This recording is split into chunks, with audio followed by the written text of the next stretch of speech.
Tenemos con nosotros a Petros Markaris y me va a acompañar en esta charla con él Paco Camarasa, que como sabéis es un habitual de la Semana Negra desde hace muchísimos años.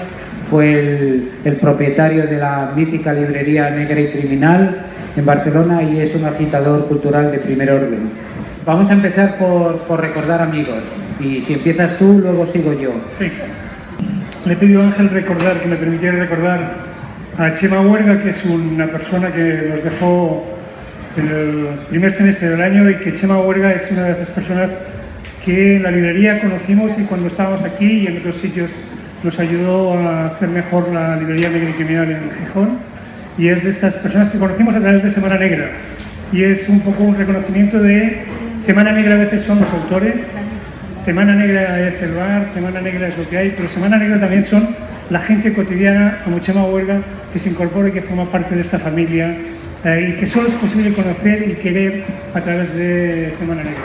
Es mi recuerdo para Chema Huerga y donde esté, gracias.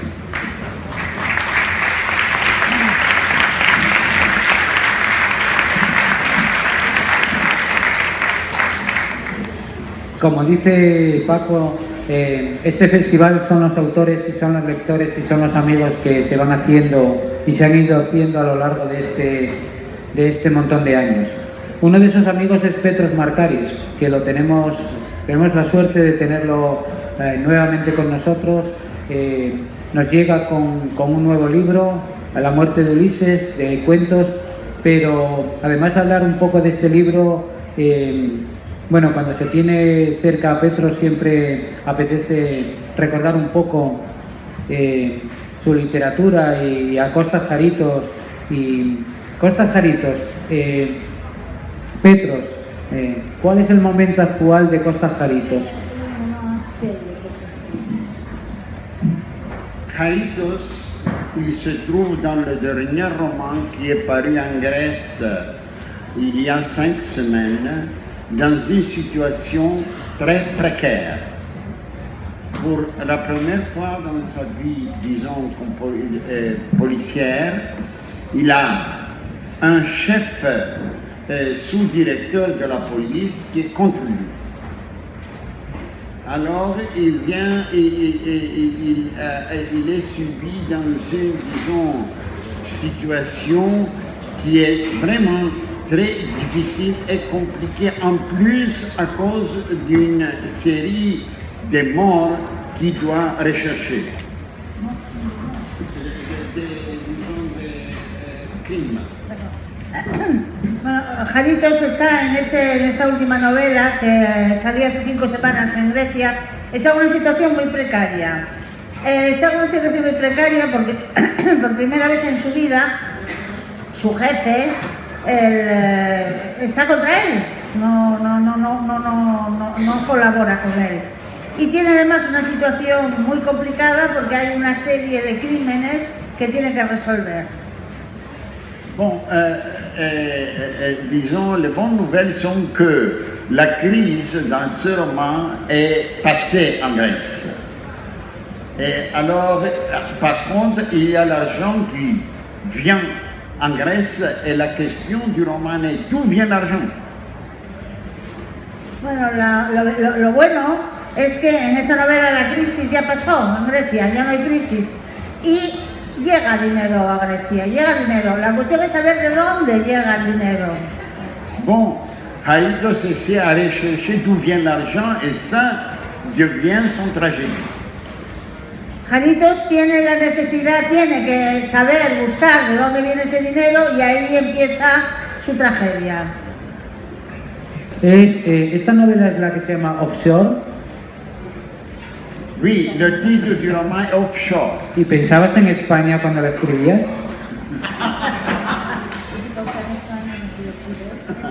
Non, mais je pourrais penser, je peux penser de même façon en Grèce ou en Turquie ou en Angleterre ou en Islande, c'est la même chose, hein? No pensaba cuando se llama Offshore, en efecto, y no lo pensaba en España cuando la escribí, pero podía haber pensado en cualquier sitio, en Grecia, en Turquía, en Inglaterra, en España, en cualquier sitio.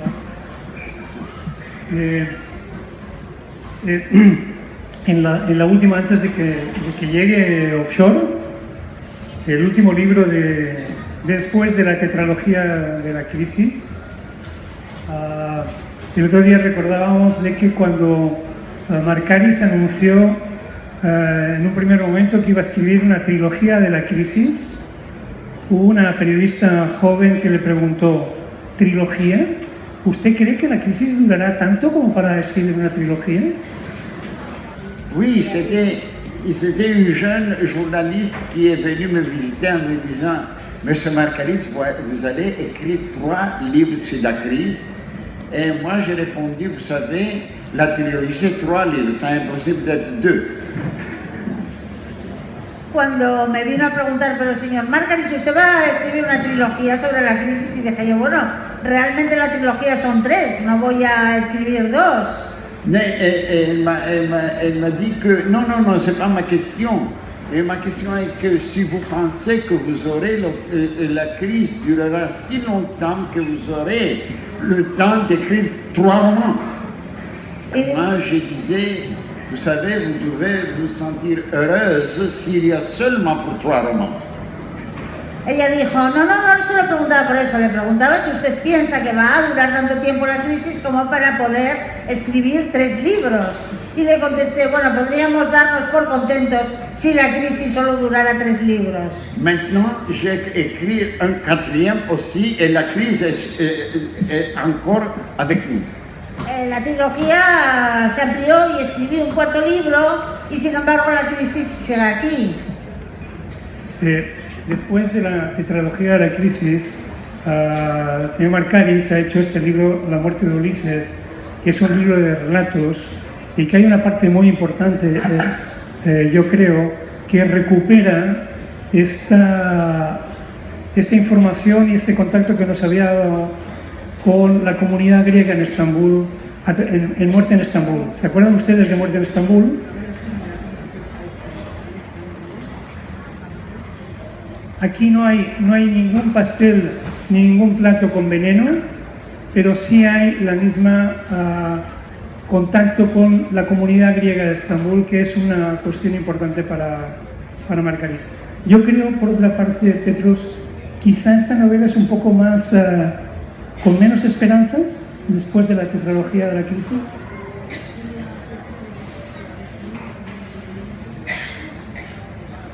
Bon, là, il y a un peu plus de désespoir, mais il y a aussi, disons, des mémoires qui sont très tristes.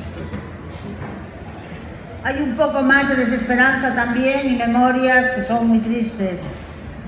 Parce que les 3 récits dans ce roman sont des récits qui sont, disons, créés sur une base autobiographique. Hay 3 relatos que tienen una base autobiográfica. C'est, disons, la mort d'Ulysse. La muerte de Ulises, ese lleva ese título. C'est aussi le long récit 3 jours. El relato largo 3 días. Et le dernier récit qui a un titre anglais, Poems and Crimes. Y el último que tiene un nombre inglés. Bon, pour moi, c'est que les 3 jours, c'est le récit des émeutes contre la minorité grecque pendant l'année 1965. Et c'est un récit autobiographique à cause que j'ai vécu d'un moment à l'autre ces émeutes. J'étais là, à ce moment, j'avais 18 ans. Este es autobiográfico porque en este se narra la revuelta contra las minorías griegas de 1965 y yo tenía 18 años y las viví en primera persona, desde el principio hasta el final. Ulysse était un homme que je connaissais, il était un voisin de moi. Ulises era un hombre que yo conocía, era un vecino mío. Jusqu'au moment que Ulysse part pour la Turquie, le récit est tout à fait authentique. y hasta el momento en el que Ulises se va a Turquía, se marcha a Turquía, el relato es absolutamente auténtico. En vérité, il est disparu un beau jour. J'ai visité l'édifice et les chaînes étaient là, lui-même était là, et je ne savais pas s'il est mort, ou s'il a quitté Istanbul, ou s'il a, disons, quitté l'édifice. De hecho, desapareció, un día desapareció, y yo pasé por allí y no había nadie, el perro no estaba, él no estaba, y no se sabía si se había marchado voluntariamente o había pasado otra cosa. Et parce qu'il parlait très souvent de son rêve de retourner à Istanbul, j'ai accompli le récit en disant, en faisant dans le récit son rêve une réalité. Como él muchas veces me había manifestado su sueño, su deseo de volver a regresar a Estambul, yo terminé el relato haciendo que volviera a Estambul, cumpliendo el sueño que le había manifestado tantas veces. Alors, le trois récits autobiographiques de Poems and Crimes est plus légère, disons, beaucoup plus ironique. El tercero es más ligero y más bien irónico. Parce que Poems and Crimes est, disons, le café de ma maison d'édition. Porque ese nombre es el café, la cafetería de mi editorial. Alors j'ai placé le récit dans la cafétéria de mon éditeur et j'ai même, disons, posé même mon éditeur dans le récit. De tal modo que yo situé mi relato en esa cafetería de la editorial e incluso el editor está también en el relato. Et parce que, comme Paco dit, la série des récits sont des récits plutôt, disons, tristes, j'ai fait un effort d'accomplir le livre avec une histoire à rigoler. Como tiene razón Paco, y es verdad que todos los relatos tienen un tono más bien triste, entonces el último relato le di un poco de tono festivo para compensar. Casi siempre hablamos del personaje, de lo que está haciendo, de lo que va a hacer, pero menos veces hablamos de Markaris. Petros, tú eras guionista de cine y televisión y en películas has hecho algunas de las películas griegas que más se han visto, ¿no? Como La mirada de Ulises, de Theo Angelopoulos, por ejemplo, y hacías series de televisión, eras guionista, ahora eres escritor de novelas ¿en qué ha cambiado tu vida?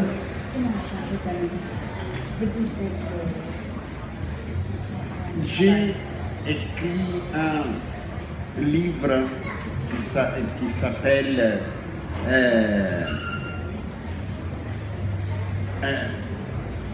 comment on dit, répétitivement, plusieurs fois. C'est une expression, je ne connais pas, je suis désolé le mot français, que comme un assassin qui tue. Oui, une série. Et dans ce livre, je disais que j'avais dans ma vie des succès par des choses que je ne voulais pas faire.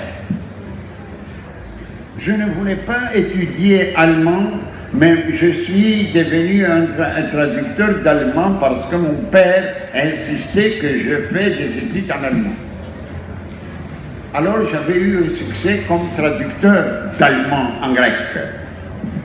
Je ne voulais pas faire des études d'économie, mais j'ai travaillé depuis 14 années dans une société comme directeur, comme chef d'exportation dans une société qui produisait des ciments.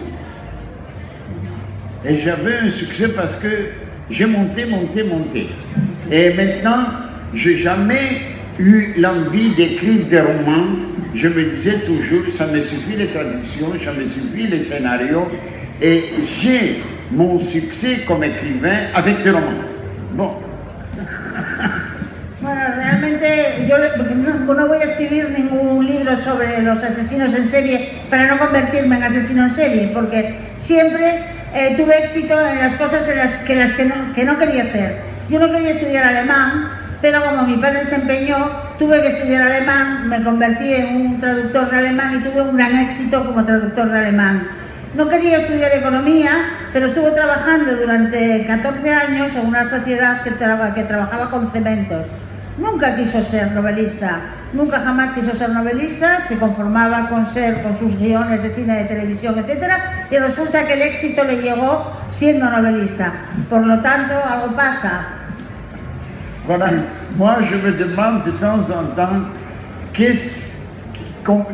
si il est vraiment important dans la vie de prendre les corrects,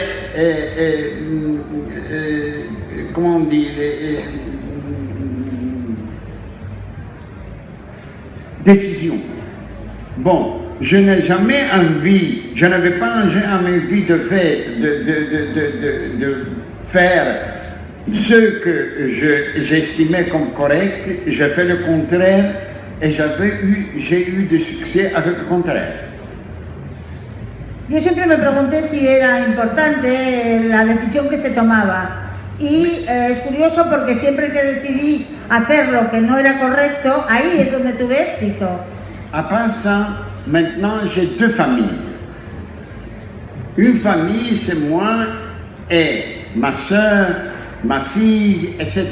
La famille de ma propre famille. L'autre famille que j'ai, c'est la famille de Caritos. Ahora, por ejemplo, tengo dos familias. Mi propia familia, con mi hija, mi hermana, etc. Y la otra familia es la familia de Caritos. Et je suis chaque jour avec la famille de Caritos. Y yo todos los días estoy con la familia de Caritos. Même quand je ne me trouve pas dans le procès d'écrire. Incluso cuando no estoy en el proceso de escritura, también estoy con la familia de Caritos. Marcari, yo creo que tenemos que aprovechar que, primero, cuando él dice que tuvo mucho éxito como traductor, hay que decir que había poca gente que supiera alemán, turco, griego, armenio, inglés, francés y bastantes cosas más, o sea que lo tenía fácil. Pero aprovechemos, primero, yo les quiero antes de insistir que no dejen de leer La muerte de Ulises, porque van a tener muchísima información de cosas que no conocemos y que él nos explica de primera mano, como lo que decía antes de los sucesos que es los turcos quemando todas las propiedades, incluidas las casas de los griegos. Es como estas barbaridades que hemos visto a veces por televisión. Pero incluso les dice como dato una cosa que algunos de mi generación conocíamos, este personaje extraño que se llamaba el arzobispo Macarios. ¿Se acuerdan ustedes? De aquel de barbas y que tenía aquel gorro extraño. Bueno, Macarios sale aquí. Van a tener un montón, primero, está muy bien escrito y van a tener un montón de información. Yo quiero aprovechar que Macarios está aquí porque es nuestra realidad que estamos viendo todos los días. Y en un momento después de este destrozo de todas las propiedades griegas, el protagonista de este relato va a su propietario turco y le dice: oye, me han quemado todo, no te voy a poder pagar las letras de la casa, el alquiler, las letras de la hipoteca, digamos, pero entonces no había banco. Bueno, bancos siempre ha habido, bancos sí, pero no había hipotecas, eran las letras de la casa. Y el dueño del turco le dice que sí, que ningún problema, le pide perdón por lo que ha hecho la comunidad turca a la minoría griega. Y hay una cosa que me gustaría, el médico dice, y luego dicen que Turquía es Europa. ¿Qué Europa? Turquía es el corazón de Anatolia. Y Markaris, que es un testigo privilegiado, a mí me gustaría una pregunta que quizá ustedes también se hagan. Petros, ¿Turquía es Europa? Si, Paco, si vous me poserez cette question avant, disons, 20 ans. Ma réponse était que oui, une grande partie de la Turquie est dans une grande partie, Turquie est un pays européen, séculaire, ouvert. Si tu me poses la réponse aujourd'hui, je peux seulement dire que malheureusement, la Turquie est devenue aujourd'hui, dans la majorité, un pays islamiste, un pays musulman religieux. Alors, et la Turquie même s'est éloignée de l'Europe. C'est pas l'Europe qui s'est éloignée de la Turquie, mais c'est le contraire. Parce que le gouvernement et le président de la République, il y a des années, il a décidé que le destin du pays et son propre destin était de devenir, disons, le pays le plus important de l'islam sunnite. Voilà. Si esta pregunta me lo hubieras hecho hace 20 años, sí habría dicho que gran parte de Turquía era Europa, una Europa secular y abierta. Pero hoy, desgraciadamente, gran parte de Turquía es un país islamista, es un país religioso, y porque se ha decidido que determinada gente decidió que ese fuera el referente musulmán en Europa. J'ai encore beaucoup d'amis en Turquie, à Istanbul, pas en Turquie, à Istanbul, et je sais que mes amis sont, disons, se trouvent dans une situation très difficile dans leur propre pays. Tengo muchos amigos, no en Turquía, sino en Estambul, y sé que está en una situación muy difícil. Parce que ils se sentent comme nous, les Grecs, ou les Arméniens, ou les Juifs se sentaient il y a disons, dans la période que je raconte dans 3 jours, comme une minorité. Ils sont devenus une minorité dans leur propre pays. Porque lo mismo que nosotros, los griegos o los armenios, se han convertido en una minoría dentro del propio país, son una minoría. Volvamos a Jaritos. Luego regresamos a Europa con Ulises.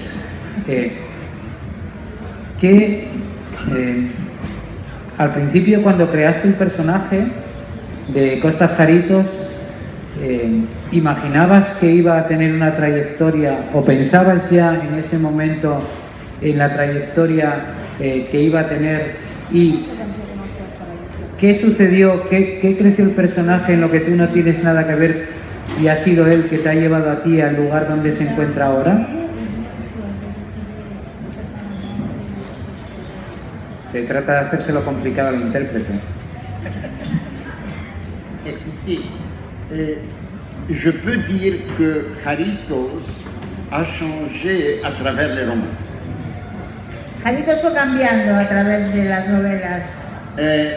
La seule raison pour ce changement est que maintenant je connais Jaritos plus mieux que je le connaissais en avant. Y la razón es que yo ahora conozco a Jaritos mucho mejor de lo que lo conocía antes. C'est comme les amis. On fait, disons, la connaissance d'un genre, il est sympathique, on commence à être ensemble, à se rencontrer, mais on a besoin du temps jusqu'à qu'on connaît vraiment le ami. Es como los amigos, se conoce a alguien, se queda con ellos, se empieza a hablar, etcétera, etcétera, pero siempre se necesita tiempo para conocer. C'est la même chose avec Jaritos. Maintenant, je connais Jaritos mieux que je le connaissais au début.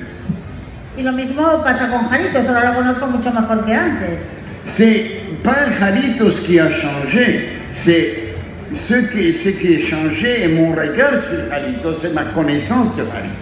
No es que Jaritos haya cambiado, sino que lo que cambió es mi conocimiento de Jaritos, mi mirada sobre Jaritos. Mais d'une autre part, disons, la crise a aussi changé Jaritos. Pero también hay que decir que la crisis cambió a Jaritos. Comme il a changé tous les Grecs, comme elle a changé tous les Grecs. Lo mismo que cambió a todos los griegos. Les Grecs avant la crise et les Grecs de la crise ne sont pas les mêmes. Los griegos de antes de la crisis y los de durante la crisis no son iguales. Et c'est aussi que Adriani a aussi changé. Por eso Adriani también ha cambiado. Mais tandis que le changement de Charitos c'est un changement, disons, à partir de la crise, Adriani a, disons, subi un changement en arrière vers ses racines.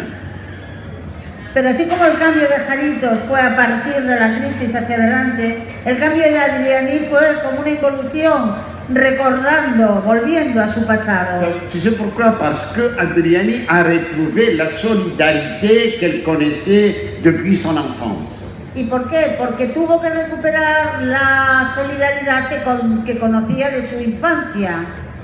Adriani est devenu beaucoup plus solidaire.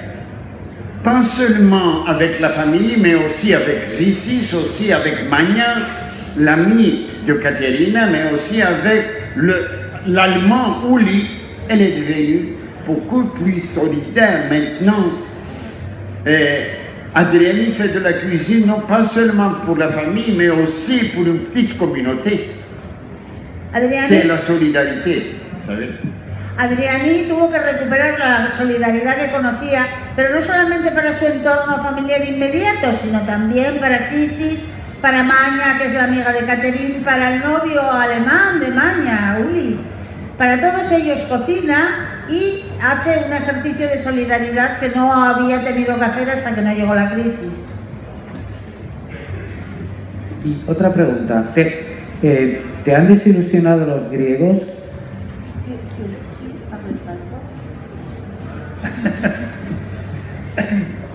Non, mais il faut comprendre l'évolution.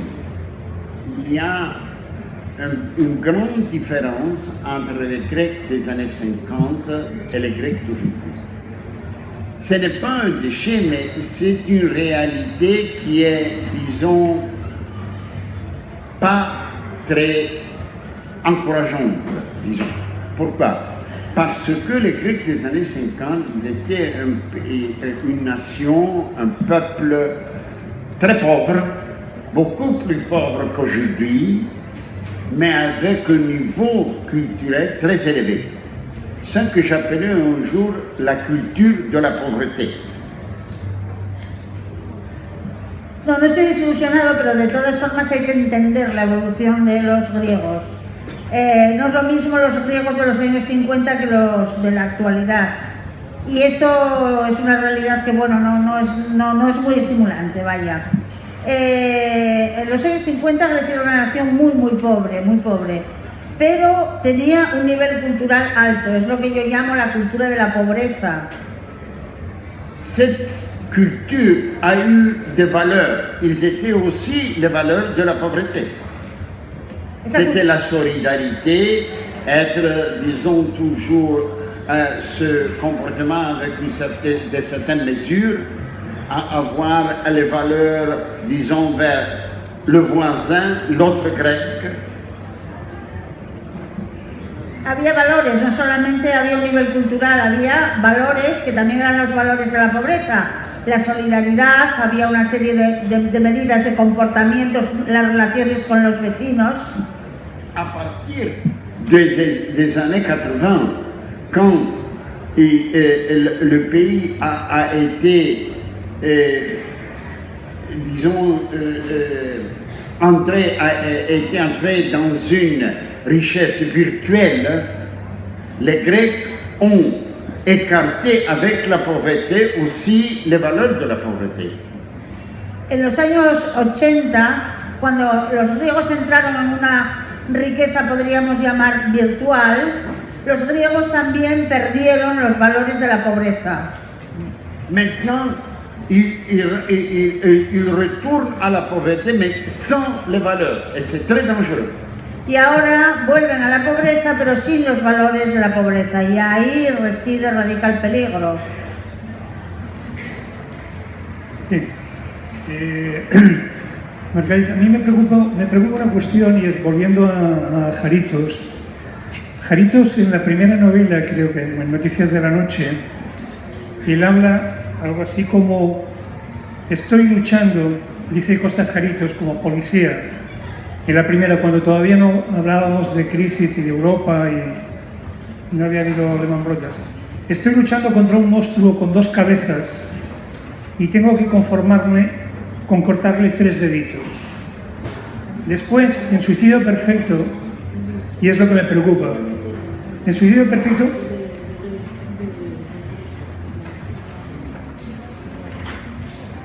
en Suicidio Perfecto usted adelanta una cuestión importante. Recuerdan los que han leído Suicidio Perfecto, es aquella de los Juegos Olímpicos. Unos Juegos Olímpicos que se presupuestaron en 2.500 millones y que para los griegos supusieron un gasto final de 19.000 millones. En aquel Suicidio Perfecto él adelanta parte de los elementos de lo que después sería la crisis. Me preocupa mucho esta capacidad de que usted se adelante a la realidad, de que usted con la ficción se adelante a la realidad y en algún momento, en la muerte de Ulises, usted recoge un proverbio turco que dice: lo que ha de venir te hará añorar lo que ya se ha ido.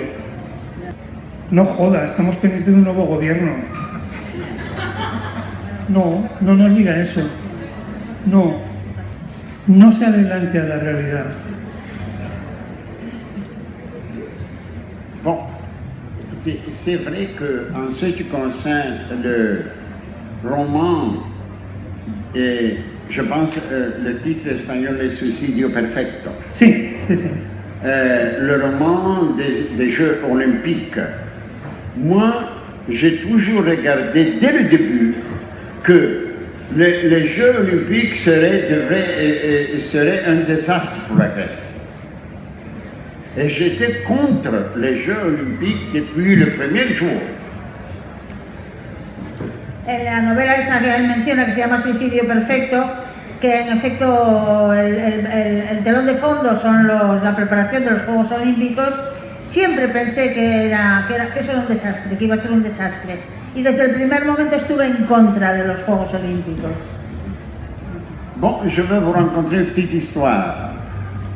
Un mois avant le début des Jeux Olympiques, j'ai reçu un coup de téléphone d'un Allemand.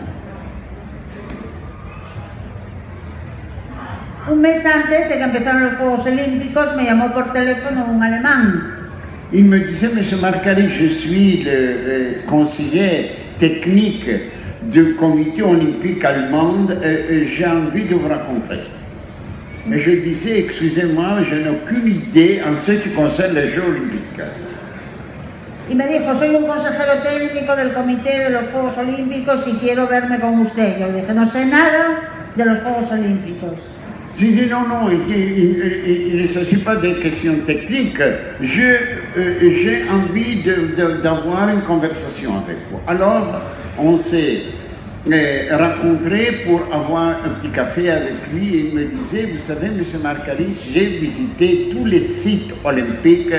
Les gens sont très heureux et ils sont, disons, dans une situation très positive pour les Jeux Olympiques. Ils ont l'espoir que tout ira très bien. Et quand je posais la question: est-ce qu'il n'y a pas un gens qui est contre les Jeux Olympiques, on me disait: allez-y au Marcari. Bien, entonces me dijo: no, nada técnico, simplemente quiero tener una pequeña conversación con usted. Entonces, bueno, quedamos, nos tomamos un café y me contó que él había estado visitando todos los emplazamientos donde se iban a desarrollar los Juegos Olímpicos, que la gente estaba encantada, que todo el mundo estaba muy contenta de que pudieran realizarse todos esos Juegos. Y él preguntó: bueno, ¿y no hay nadie que no esté feliz, que no esté contento con la realización de estos Juegos? ¿Hay alguien en Grecia?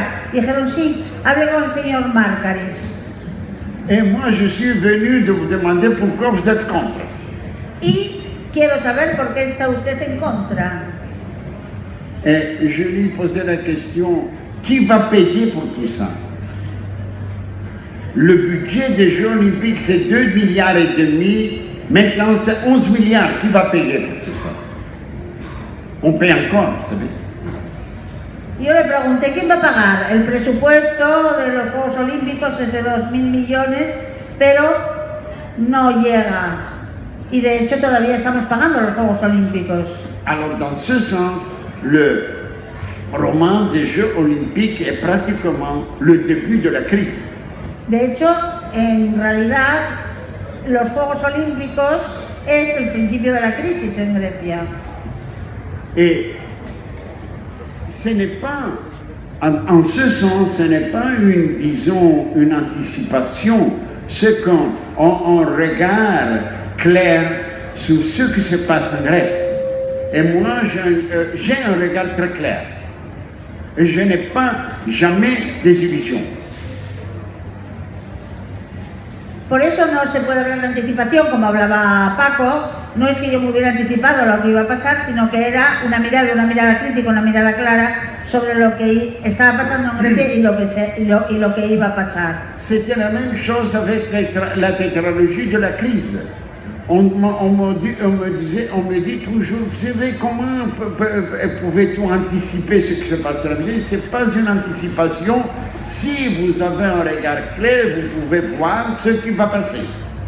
Lo mismo me decían con la tetralogía, decían, pero ¿cómo es posible que pueda anticipar lo que va a pasar con la crisis? Yo no me estoy anticipando a nada, simplemente estoy poniendo una mirada clara sobre lo que existe y lo que lógicamente va a derivar. Continuando un poco en este hilo de la conversación, tu libro de Pan, Educación y Libertad cuenta un poco de tu generación, quizá de la generación que se esperaba que iba a cambiar Grecia. Y bueno, lo que salió es el Pan, Educación y Libertad. Te desilusionó mucho esa generación que es la tuya, quizá. Oui, j'étais déçu parce qu'il faut admettre que cette génération était la seule génération des étudiants, les étudiants de cette génération étaient les seuls gens qui ont fait vraiment l'opposition et la résistance contre la dictature militaire, il faut l'admettre. Sí, me decepcionó porque fue la única generación, la generación de esos estudiantes, que hicieron una oposición concreta contra la dictadura militar. Le problème a commencé quand une grande partie de cette génération a occupé le domaine public. El problema es cuando una gran parte de esta generación empezó a ocupar puestos públicos. Alors, la politique, les syndicats et les universités. Es decir, la política, los sindicatos y la universidad. Et là, on a eu le regard clair pour comprendre que ces gens voulaient encaisser leur contribution pour la résistance contre la junte. Y ahí es donde aprendimos que esta gente quería, digamos, cobrarse su contribución contra la dictadura militar a partir de estas instancias. Et il était le temps quand la Grèce avait vraiment, disons, une économie très forte et, disons, florissante. En aquellos momentos Grecia tenía una economía fuerte y floreciente.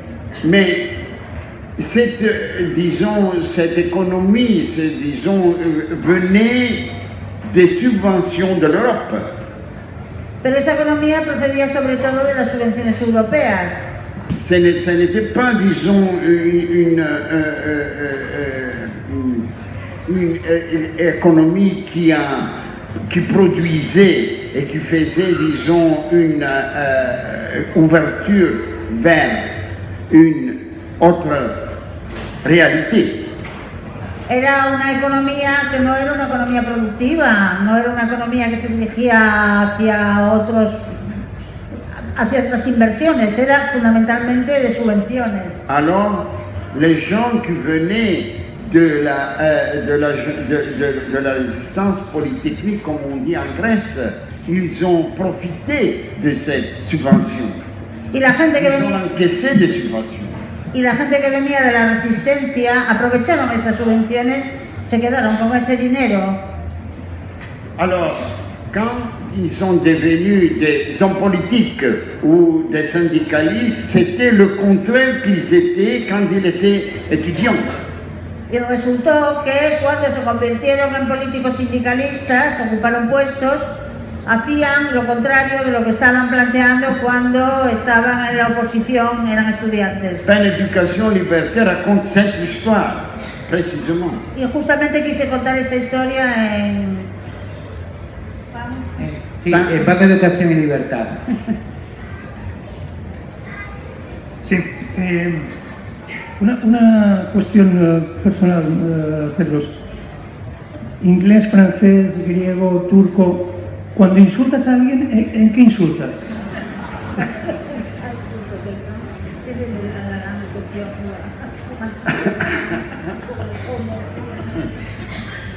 Bon, disons, quand j'ai quitté Istanbul, j'étais trilingue. Je parlais et écrivais aussi aisément le grec, le turc et l'allemand. Cuando salió de Estambul era trilingüe, hablaba el griego, el turco y el alemán. Maintenant, je peux dire que le grec et l'allemand est plus fort que le turc. Fort que le turc. Ahora puedo decir que el griego y el alemán tienen más fuerza que el turco. Mais j'ai aucun problème de attaquer les Turcs dans leur propre langue parce que je connais encore le turc très bien. Pero no tengo ningún problema si tengo que insultar a los turcos en turco porque manejo perfectamente y me acuerdo de ese idioma. Il faut dire que la langue la plus proche aux attaques est la langue grecque. Ahora, la lengua más fácil para insultar es el griego. En algún momento yo tenía una nota que creo que has hablado. Y una cita tuya era: Vázquez Montalbán pudo darse el gusto de estar furioso. Las cosas han cambiado. La furia, lamentablemente, ha desaparecido. Nos hemos acostumbrado a aceptar las cosas como son. Ni siquiera nos enfadamos. En tiempos de globalización, la apatía también es global.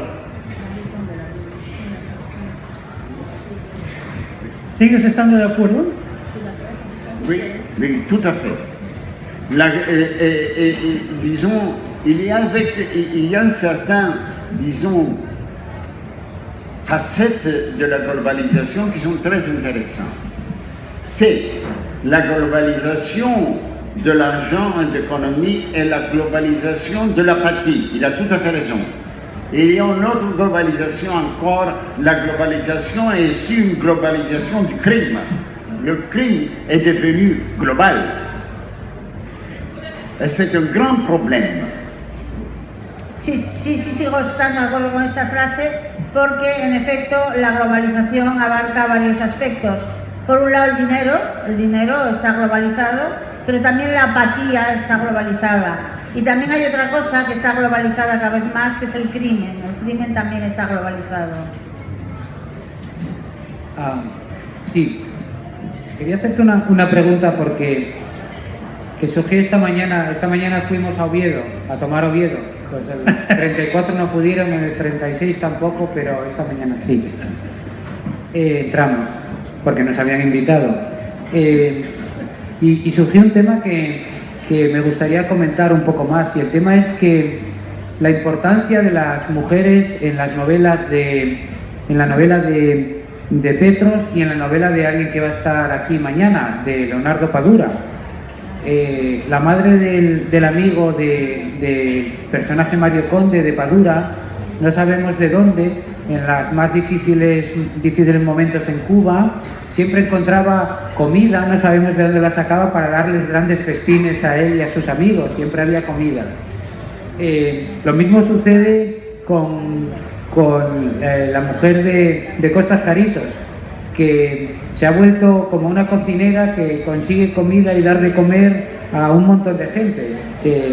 Reencuentra la solidaridad, empieza a preparar comida. ¿Cómo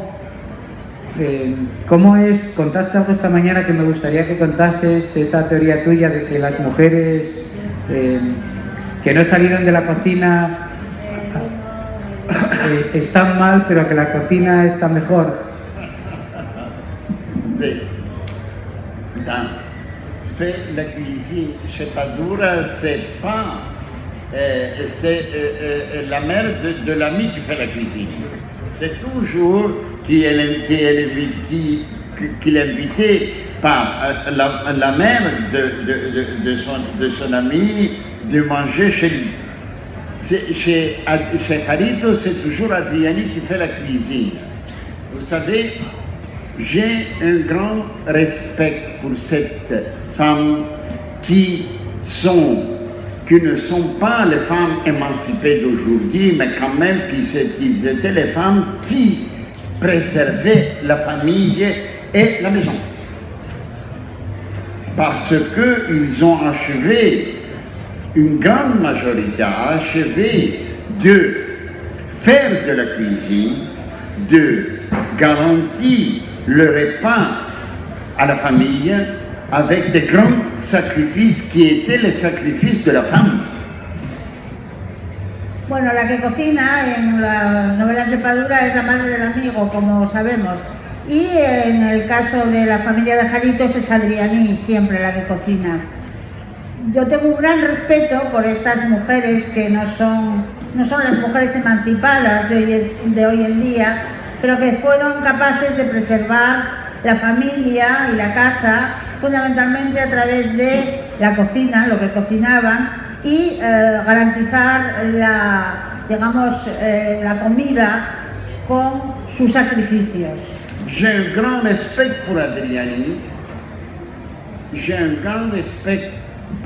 Adriani, pour ce qu'elle fait, parce que j'avais un grand respect pour ma mère qui faisait la même chose. Tengo un gran respeto por Adriani porque tengo un gran respeto por mi madre que hacía lo mismo que ella. Alors, même, disons, Caterina, qui a fait des études, qui a un doctorat, etc., elle est incapable de faire sans ce qu'Adriani peut faire. Caterina, que estudió, que hizo un doctorado, sin embargo es incapaz de hacer lo que hace Adriani.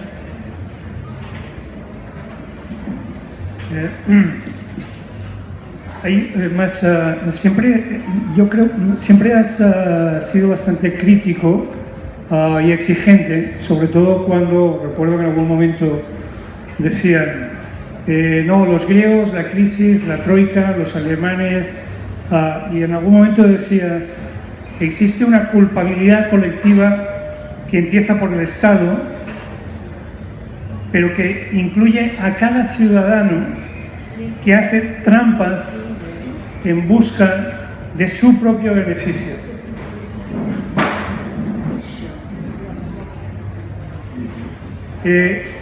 Y después te haré una petición, pero un poco sigue insistiendo que la crisis griega, la crisis de Grecia, no es solo de los de fuera, sino la propia responsabilidad que tienen los ciudadanos.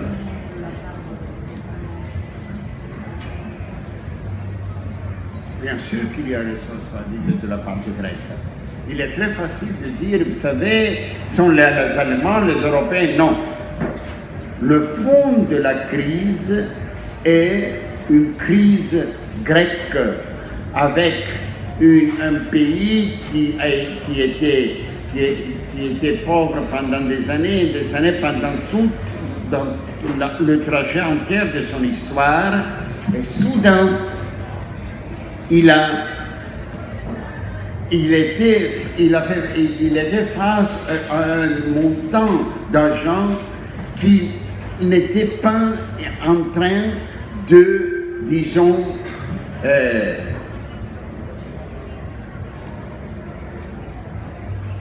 productivement utilisé.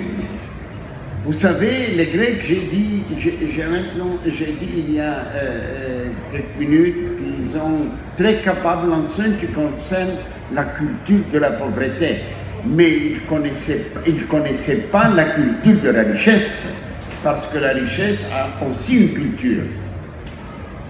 Et cette culture était tout à fait inconnue pour les Grecs. Alors quand on a vu la possibilité d'avoir d'argent, c'était toujours la possibilité d'avoir à plus en plus pour utiliser, pour, disons, faire une grande attaque de consommer l'argent sans avoir le regard sur la productivité et la reproductivité de la vie. Alors, dans ce sens, les Grecs sont bien sûr, au fond, responsables pour leur propre crise.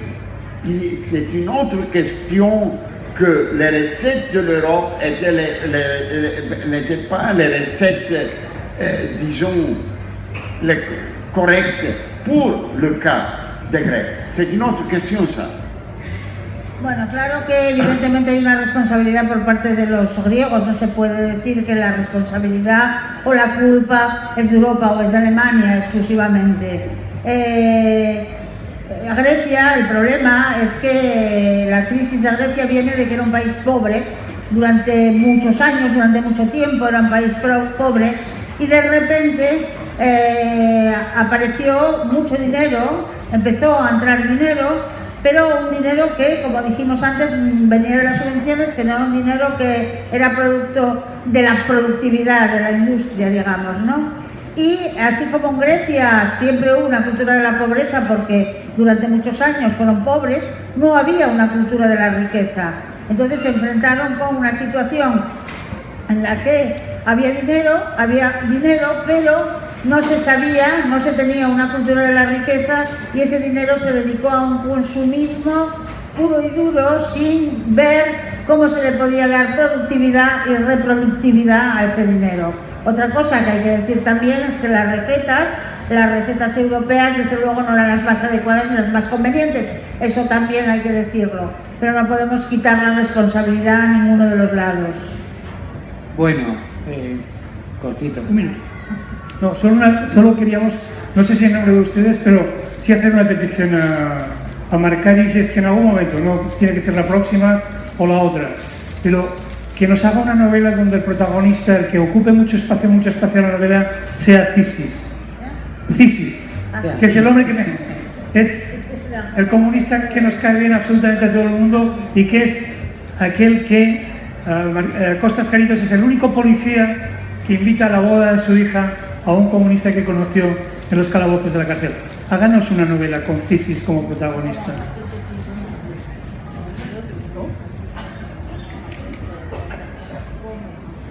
Bon, écoute, Paco, tu trouveras dans le prochain roman une présence de Cisis qui est vraiment, au fond, peut-être le protagoniste de l'histoire.